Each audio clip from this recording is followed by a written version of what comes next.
A lot of people said, "What, you know, prog rock in Blackpool? What the hell? You know, Yeah. are you going mad?"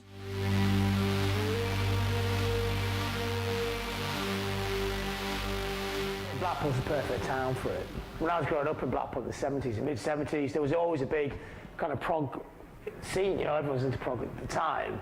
But that's not your audience is worldwide. Nobody's ever thought this before. I think it's a really cool idea. Blackpool's easy to get to, it's cheap to stay in, it's got loads and loads of spaces to put bands and music on.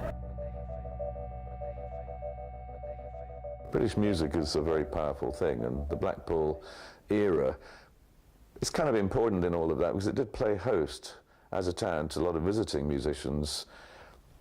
Obviously the likes of the Cliffs and the Adam Faiths in the early 60s who would come and do the theatres or the piers, but also visiting bands. I mean, I saw the Rolling Stones in Blackpool, I guess right at the beginning of their career.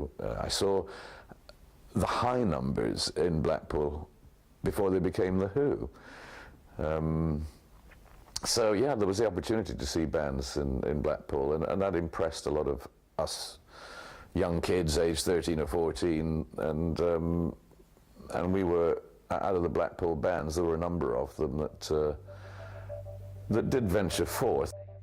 Whilst I would argue that Jethro Tull is a prog rock band only for essentially primarily one album, which is Thick as a Brick, I do think it's appropriate to talk in terms of progressive rock if you keep it in a wide definition. You know, you keep it, don't let it become, you know, too, especially when you're trying to get other people, a new generation of younger people interested in that era of musical achievement, because there was a lot of great music under the prog rock banner.